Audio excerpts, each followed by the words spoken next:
Would Specs O'Keefe really risk his life by testifying against his former comrades in crime? Hey, hola y bienvenidos a Watch Mojo Español. Yo soy G. Y hoy presentamos nuestra selección de los actos de venganza más demenciales y notorios de la historia. It's not revenge he's after. It's a reckoning. Número 30. Pedro el Grande, el esposo que dio el ejemplo. So long as I am your king, treason shall never go unpunished. Sir Ilan, bring me his head.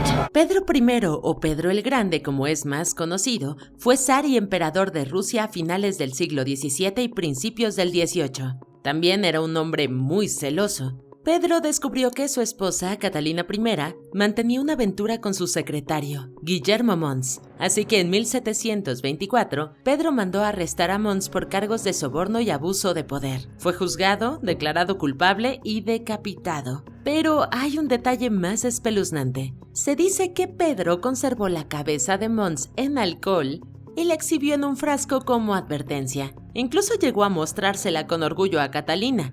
Si bien la historia de la cabeza encurtida no está definitivamente probada, muchos historiadores creen que probablemente se deba al interés documentado de Pedro por la anatomía y a los severos castigos. Look at it and see what happens to traitors. He promised to be merciful. Número 29. Phulan Devi, la reina bandida. La joven Phulan Devi fue víctima del sistema de castas indio, siendo obligada a soportar violencia sexual y opresión de clase. Esto resultó en la controvertida masacre de Memai en 1981. Phulan sufrió horribles abusos por parte de los hombres Thakur de casta superior en la aldea de Memai. Devi entonces tomó medidas directas contra los hombres y las estructuras que la habían brutalizado, asaltando la aldea con una banda y asesinando a 20 hombres Thakur en un tiroteo similar a una ejecución. El gobierno indio, profundamente avergonzado por la violencia, desencadenó una de las mayores cacerías humanas en la historia del país. Devi fue encarcelada durante 11 años, pero pronto se convirtió en una heroína popular local y más tarde en miembro del Parlamento indio. Número 28. Reinhard Heydrich, el hombre del corazón de hierro. Murder Heydrich. No. Assassinate. Heydrich. Murder implies he has a life worth living. Considerado uno de los oficiales nazis más depravados, Reinhard Heydrich fue apodado el hombre del corazón de hierro y fue el principal organizador de la infame solución final. También se desempeñó como gobernador de los territorios checos, aplastando la resistencia mediante arrestos masivos y ejecuciones. Pero a finales de 1941, el gobierno checoslovaco en el exilio y las fuerzas especiales británicas decidieron asesinar a Heydrich para levantar la moral checa y demostrar que la colaboración con los nazis no quedaría impune. Planearon la Operación Antropoide y el 27 de mayo de 1942, dos paracaidistas emboscaron el coche descapotable de Heydrich en Praga. Uno de ellos lanzó una granada que explotó cerca del vehículo, hiriendo mortalmente a Heydrich. Murió por complicaciones una semana después. The point of the mission is to succeed, yes? I'm more worried that we haven't planned what to do if we are successful. What happens afterwards is not important. Número 27. El gran robo de Brinks. Specs se desquita. For 3 long weeks, Joseph Specs O'Keefe was on the witness stand, telling all he knew about the robbery. El 17 de enero de 1950, una banda llevó a cabo el mayor atraco en la historia de Estados Unidos hasta ese momento, robando $2.7 millones del depósito de vehículos blindados de Brinks en Boston. El robo fue prácticamente impecable, dejando al FBI con pocas pistas, pero pronto crecieron las tensiones dentro de la banda, especialmente con su miembro Joseph Specs O'Keefe, quien no recibía su parte del botín, así que O'Keefe secuestró a un compañero de banda y exigió su parte como rescate. Tras el pago, la banda envió a un sicario para matarlo. Sobrevivió al tiroteo y, harto del drama, decidió cooperar con el FBI. Su testimonio condujo a numerosos arrestos, tan solo 5 días antes de que prescribiera el caso. Their lawyers did their best to discredit the testimony of a Judas, which they characterized as self-serving and untrustworthy. But it was a hollow defense, and nothing was said to persuade the jury that they had not heard an accurate account of the famous robbery. Número 26. Hugh Glass, el hombre que sobrevivió a un oso pardo. He's afraid. He knows how far I came for him. Same as that elk, when they get afraid, they run deep into the woods. He doesn't know it yet. La historia de Hugh Glass, aunque posiblemente exagerada, muestra la resiliencia del espíritu humano. Y sí, el factor motivador de la venganza. Glass fue atacado por un oso pardo durante una expedición de comercio de pieles y sus compañeros lo robaron y lo abandonaron. Luego, arrastrándose y cojeando, recorrió cientos de kilómetros de regreso a Fort Kiowa para vengarse de los hombres que lo habían abandonado. Perdonó al más joven, pues lo consideraba demasiado chico e infantil para matarlo. También localizó a John Fitzgerald, pero como ya era soldado, matarlo habría sido un delito punible con la horca. Sin embargo, le devolvió el rifle a Fitzgerald, le exigió $300 de compensación y juró matarlo si alguna vez dejaba el ejército. You came all this way just for your revenge, huh? Will you enjoy it, class? Número 25. Operación Ira de Dios. El gobierno que persiguió a los terroristas. We have 11 Palestinian names. Each had a hand in planning Munich. You're going to kill them, 11 men, one by one.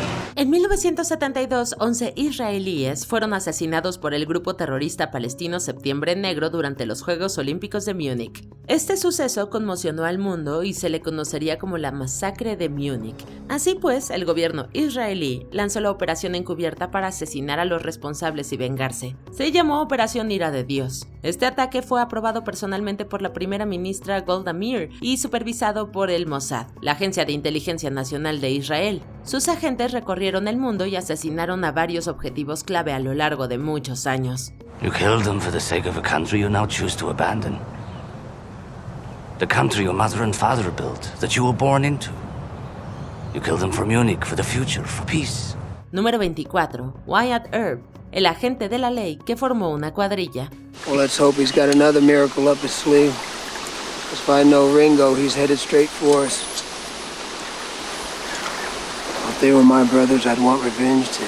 Wyatt Earp era una de las figuras más famosas de la frontera estadounidense, inmortalizada en obras clásicas del cine y la literatura. Uno de los aspectos clave de su historia es la famosa Vendetta Raid, que tuvo lugar entre marzo y abril de 1882. La violencia entre los hermanos Earp y los forajidos cowboys del condado de Cochise en Tombstone, Arizona, y sus alrededores estaban en aumento. Tras el tiroteo en el OK Corral, Virgil y Morgan Earp fueron emboscados por los cowboys, lo que resultó en la muerte de este último. Wyatt formó entonces una cuadrilla para vengarse y se lanzó a asesinar personalmente a 3 cowboys que creía responsables de los ataques. La venganza consolidó la reputación de Wyatt como un intrépido agente de la ley y una figura mítica del viejo oeste.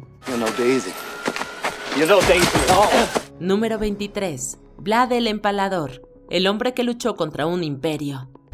Bran Castle, billed as the last standing relic of a man some call Drácula. Probablemente conozcas a Vlad el Empalador como el hombre que inspiró a Drácula, pero su historia es fascinante en sí misma. Vlad vivió en una época violenta de inestabilidad política, y 2 elementos clave marcaron su camino de venganza. Fue tomado como rehén y maltratado por los otomanos, y los nobles valacos asesinaron a su padre y a su hermano. Tras recuperar el trono en 1456, Vlad se vengó de la nobleza valaca, empalando a varios ancianos y obligando a otros a la servidumbre. También lanzó una guerra de guerrillas contra el Imperio Otomano y empleó tácticas psicológicas aterradoras, como exhibir públicamente miles de cadáveres turcos en el horripilante bosque de los empalados. No es de extrañar que se ganara una reputación tan temible. And he promised that he will return.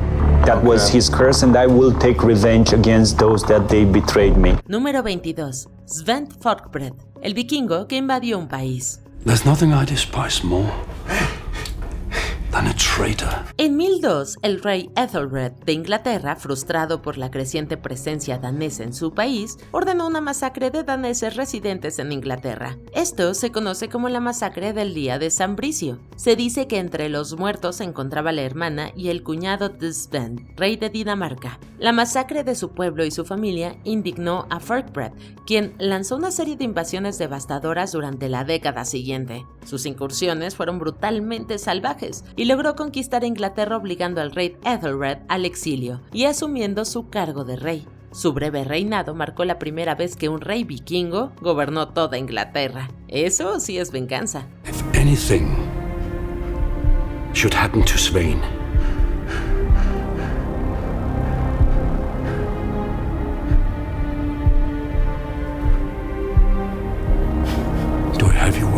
Número 21. Gary Planchet, el hombre que disparó al abusador de su hijo. I didn't know that Gary was standing there. I didn't recognize him. I was looking behind the TV lights to see who else was there. En febrero de 1984, el hijo de Gary Planchet, Jody, fue secuestrado por su instructor de karate, Jeffrey Doucette, y llevado a un motel en California, donde fue sometido a maltratos.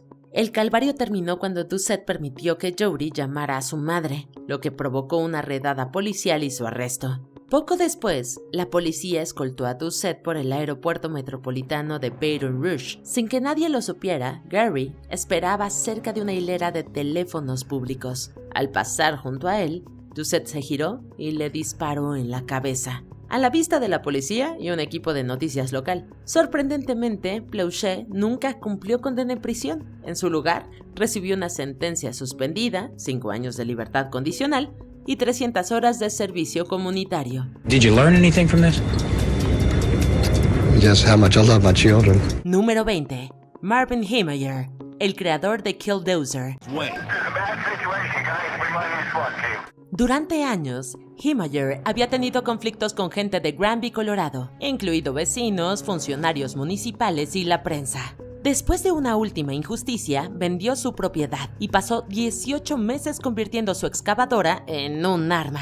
Heemeyer la reforzó con concreto y acero, instaló cámaras de video y ranuras para armas de fuego, y la llenó de suministros. En el 2004, condujo el vehículo conocido como Killdozer por Granby y destruyó las propiedades de quienes le habían hecho daño. He was upset that a batch plant was built next to his muffler shop. But no one expected this. Esto incluía el ayuntamiento, la planta de concreto y la casa del exalcalde. Nadie murió, pero se cree que Heemeyer causó daños por alrededor de $7 millones. Después de que la excavadora se atascara entre los escombros y sufriera graves daños, el conductor se quitó la vida. Did he actually say he was going to take a bulldozer and armor it? Well, he didn't say he was going to armor it. He said, I'm going to take a bulldozer and to the town. Número 19. Olga de Kiev, la santa que destruyó una tribu. En 945, Igor, el príncipe de Kiev, se enfrentó a la tribu drevliana después de que dejaran de pagarle tributo. Después de conseguir el dinero e irse, regresó para buscar más, pero el pueblo lo asesinó. Кто меня убьет? Зачем? Эх ты, месяц всего. Дурак. La esposa de Igor, Olga, asumió entonces la regencia de Kievan Rus. Los drevlianos enviaron varios grupos de representantes para aprovecharse del caos, pero ella los atrajo para luego asesinarlos. Después, fue a la tumba de Igor en territorio de los drevlianos para hacerle un funeral. Mientras la tribu presentaba sus respetos, Olga ordenó que los mataran. Сжечь город! И насыпать высокую могилу Игорю. En el transcurso de un año, su ejército aniquiló a los drevlianos restantes e incendió sus asentamientos. Después Olga se convirtió al cristianismo y fue canonizada. Número 18. Julio César. De rehén a torturador. Certainly in relation to the commanders of the ancient world, their great thing really is to plan the overall strategy, to get the army to the place it should be, to choose the battlefield. Antes de convertirse en gobernante del Imperio Romano, Julio César viajó desde Roma, Italia, a Rodas, Grecia, para estudiar oratoria. Sin embargo, unos piratas atacaron y se llevaron al joven de 25 años para pedir rescate. Cuando César escuchó cuánto pedían por él, se rió. No porque fuera una cifra imposible, sino porque era demasiado baja. Your time is up, Roman. César les dijo que aumentaran sustancialmente la cantidad debido a su estatus. Durante los 38 días que estuvo ahí, amenazó a los piratas con crucificarlos, pero nadie le creyó. Después de su liberación, reunió un ejército y una flota. Encontraron a los piratas en la isla donde lo habían retenido. Los arrestaron y César cumplió su promesa de ejecutarlos a todos. Rome is waiting, Caesar. You are triumphant. Cornelia is waiting. As for Rome. Número 17. Ken McElroy, La venganza de Skidmore. If they catch somebody, and he's tried, and he's found guilty, would you feel that justice has been done? No. Durante décadas, Ken McElroy aterrorizó a la ciudad de Skidmore, Missouri. Fue acusado de cometer numerosos delitos, entre ellos robo de ganado, incendio provocado, crueldad animal y robo. También agredió a una menor de edad, con quien se casó después de un reinado de terror contra su familia e incluso haber asesinado a su perro. Do I believe that there was bad things that Dad did? Yes. He wasn't a perfect man by far. En 1981, después de apelar su condena por el intento de asesinato del comerciante local Ernest Bankamp, McElroy empezó a violentar a quienes apoyaban a su víctima. El pueblo estaba harto. Mientras McElroy estaba sentado con su esposa en una camioneta, recibió varios disparos mortales. Si bien hubo decenas de testigos del asesinato, nadie dijo nada, y hasta la fecha, el autor no ha sido identificado. Ironically, it was this shooting back here that led to the final shooting right here at the bar, a matter of 50 feet away. Número 16. Alan Ralsky. Venganza poética por el spam. Email will always surpass everything you've ever seen or heard about. Media, any kind of media, email is still king. A nadie le gusta el spam, ya sea por correo electrónico o postal. Claro, por cada cuponera que pidas te envían varios anuncios de productos que nunca utilizarás. Uno de los mayores ejemplos de este tipo de envíos fue Alan Ralsky. En su mejor momento, supuestamente enviaba 1,000 millones de correos electrónicos al día. Pero en el 2002 le concedió una entrevista a The Detroit News. Luego el artículo se compartió en línea, junto con la dirección de su nuevo hogar. La gente lo agregó a todas las listas de correo que pudieron encontrar, inundaron su casa con spam y lograron darle una cucharada de su propia medicina. Okay, I had to have made some kind of a dent by now.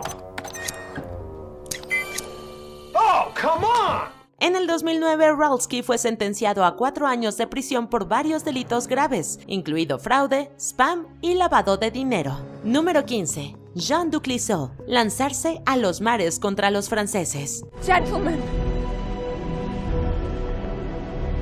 Hoist the colors. No entendemos cómo no ha habido una película biográfica taquillera sobre su vida. Jeanne era una noble bretona francesa que estaba casada con Olivier Coq Duclisseau. En 1343 fue ejecutado por el rey Felipe VI de Francia por aparente traición. Después de mostrarle a sus hijos la cabeza de su padre, Jeanne vendió las propiedades familiares y comenzó su plan de piratería. Reunió barcos y el principal se llamaba Mi Venganza. Luego atacó embarcaciones francesas y ayudaba a los ingleses, y sus acciones le valieron el apodo de la Leona de Bretaña. Finalmente, los franceses hundieron a Mi Venganza y dejaron a Jeanne y a sus hijos a la deriva durante días, pero continuó en la piratería durante años. Número 14. Udham Singh, el vengador de una masacre. La masacre de Jallianwala Bagh sucedió en India en 1919. Los soldados británicos dispararon contra los manifestantes, asesinaron aproximadamente 1,500 personas e hirieron a otras 1,200.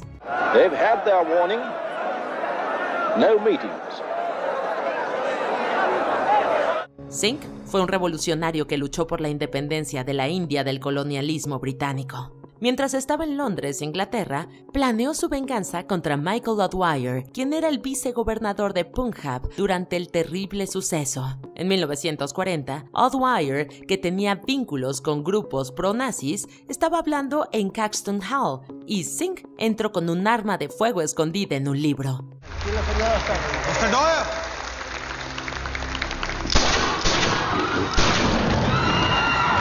Se acercó al funcionario y le disparó, acabando con su vida e hiriendo a varias personas más. Singh fue arrestado pero defendió sus creencias durante el juicio. Luego fue declarado culpable y ejecutado.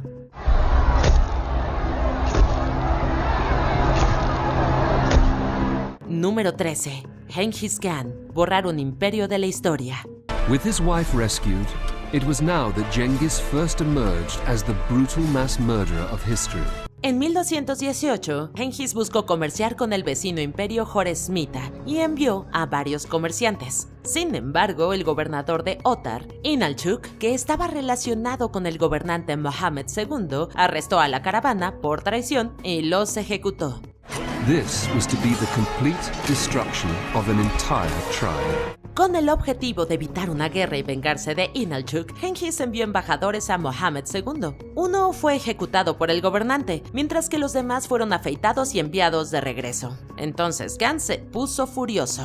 Tomó la mayor parte de su ejército y terminó con el ejército joresmita, incluido con Mohammed II. Los mongoles destruyeron las ciudades joresmitas y cobraron la vida de millones de personas mientras borraban un imperio de la historia.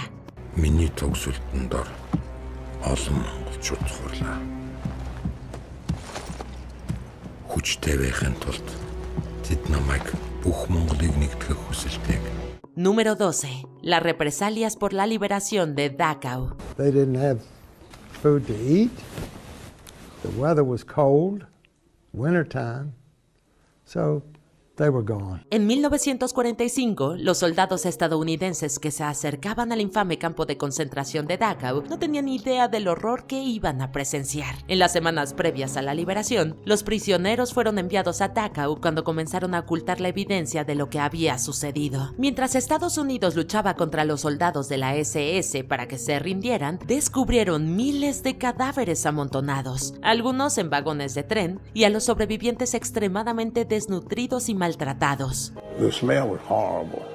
We thought, golly, what is this? You know, somebody suggested that the Germans were using some kind of poisonous gas. Muchos de los soldados estadounidenses no podían entender las atrocidades y estaban llenos de ira. Los detalles exactos de lo que ocurrió son confusos. Sin embargo, se cree que los estadounidenses y algunos de los prisioneros acabaron con la vida de entre 35 y 50 guardias de la SS. Número 11. 47 Ronin. Vengar a su amo. He wants Kira dead, and his vision depends on organization and stealth. Una de las leyendas más famosas de Japón. La historia de los 47 Ronin está inspirada en la vida real. Después de que su amo, Asano Naganori, fuera obligado a cometer seppuku en 1701 por el despiadado Kira Yoshinaka, los samuráis pasaron más de un año esperando el momento oportuno hasta que las fuerzas de Kira creyeron que ya no eran una amenaza. Entonces, en 1703, atacaron la residencia de Yoshinaka y lucharon contra muchos de sus sirvientes. I take a vow before you that I will not rest until justice is done. Finalmente encontraron a Kira y le ofrecieron cometer seppuku, pero no pudo hacerlo. Entonces su líder, Oishi Yoshio, lo hizo por él y llevó su cabeza a la tumba de Asano. Cada Ronin fue sentenciado a muerte por su venganza, pero se les dio la opción de cometer seppuku, lo cual todos hicieron. They weren't corrupted by court life, and they were probably really rough country men who just would not take that sort of treatment and insult. Número 10. Pierre Picot, el verdadero conde de Montecristo. Just as God has freed it from my heart. And what has replaced it? Revenge. El Conde de Montecristo es una de las mayores historias de venganza de la historia literaria, y aunque es una obra de ficción, se dice que el personaje principal, Edmond Dantes, estaba basado en un nombre real llamado Pierre Picot. Los amigos de este zapatero del sur de Francia del siglo XIX lo acusaron falsamente de ser un espía inglés. Después de años de servidumbre forzada, fue liberado y, tras una cuidadosa conspiración, asesinó a los 3 hombres que lo habían traicionado. Fue particularmente despiadado con Lupin, el hombre que se había casado con su ex prometida. Picot engañó a sus hijos para que llevaran una vida criminal antes de finalmente matar a puñaladas a su padre. How did you ever call yourself my friend? We were friends, Edmond. Número 9. Alejandro Alec Turner, el exesclavo que se vengó. Parecido a una versión real de Django, Alec Turner nació como un esclavo en Virginia, en una plantación de tabaco a mediados de 1845. A una edad temprana, la nieta del propietario de la plantación le enseñó a leer y a escribir en secreto. Sin embargo, finalmente fueron capturados y Turner fue brutalmente golpeado y azotado. Se pudo escapar al comienzo de la Guerra Civil y se unió al ejército de la Unión. En 1863, regresó a su antigua plantación con su regimiento y él mismo le disparó a muerte a su antiguo capataz. Now, all you black folks, I suggest you get away from all these white folks. Not you, Stephen. sobrevivió a la guerra y finalmente se instaló en una granja en Vermont, apropiadamente llamada El fin del viaje.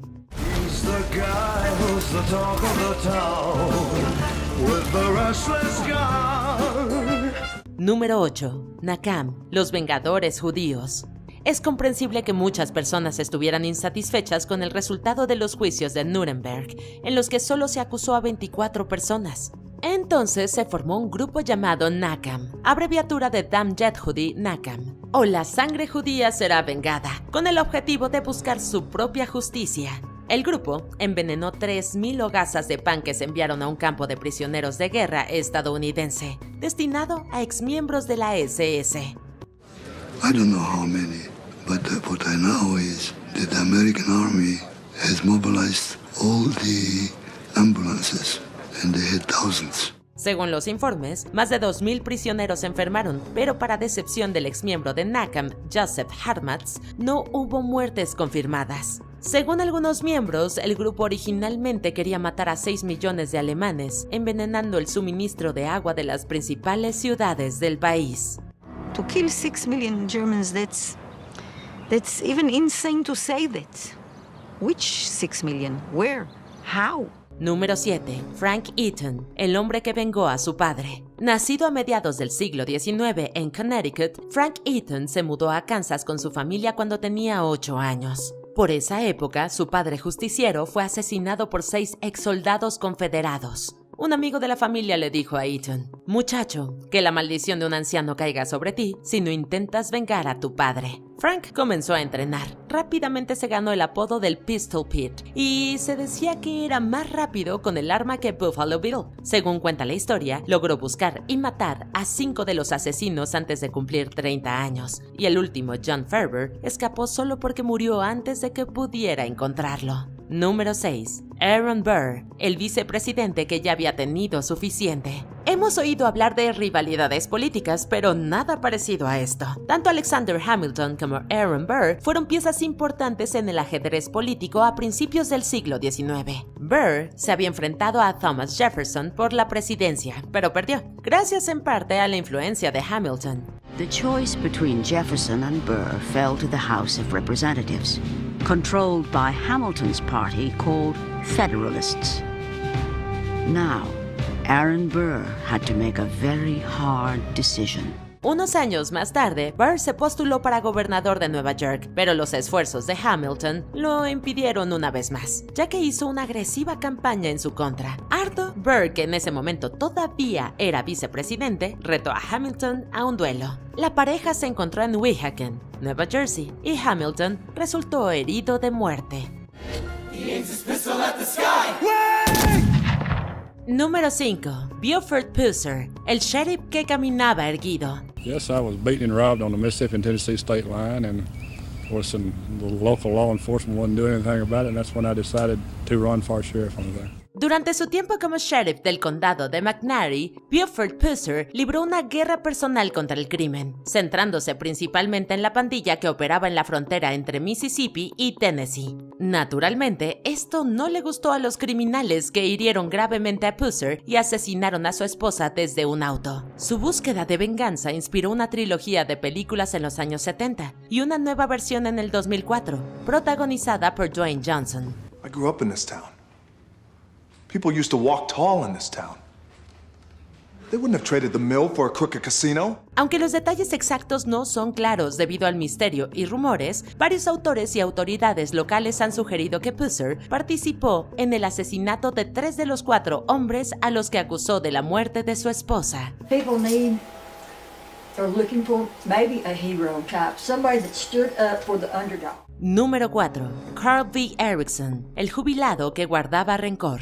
La escuela puede ser una época difícil, especialmente si no eres considerado uno de los populares. Carl Erickson experimentó esto en carne propia cuando fue víctima de una broma cruel. Si bien los detalles exactos del incidente no están claros, sí implicó que se colocara un suspensorio en la cabeza frente a un grupo de estudiantes. Erickson culpó a Norman Johnson por la broma y llevó demasiado lejos la idea de que la venganza es un plato que se sirve frío. Esperó más de 50 años para vengarse. Enfrentó a Johnson y lo mató en su casa en el 2012. Ambos hombres tenían más de 70 años y Erickson recibió cadena perpetua por el crimen. Número 3. Jared Harris, el tatuador vengador. La prisión es un lugar difícil en general, pero para quienes han sido condenados por crímenes contra niños, es un infierno.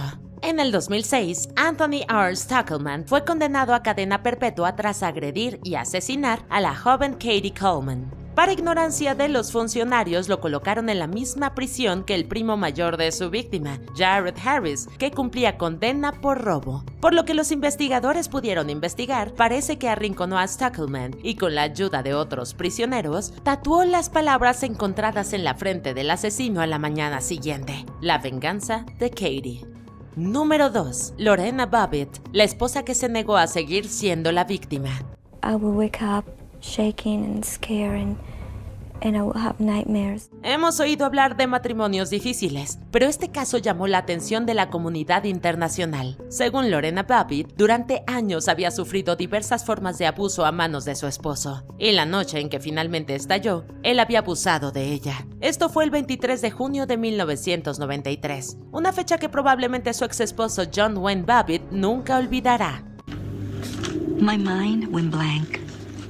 I could barely walk, could barely breathe. Mientras su pareja dormía, Lorena tomó un cuchillo de la cocina y le cortó el miembro, condujo varios kilómetros y lo arrojó en un campo. Fue encontrado después de una búsqueda exhaustiva y vuelto a colocar durante una operación de más de 9 horas. It took a long time to actually to get to where I am right now.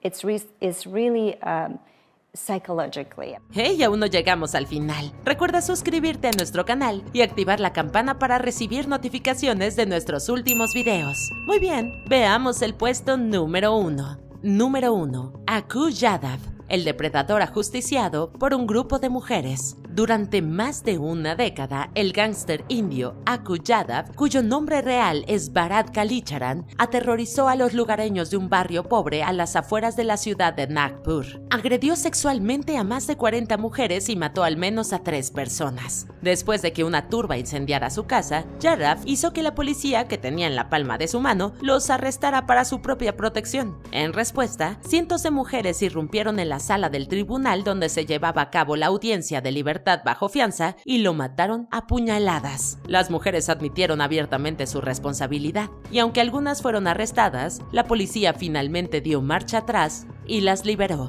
¿Alguna vez te has vengado de alguien? Cuéntanos en los comentarios y no te pierdas estos otros videos de Watch Mojo Español.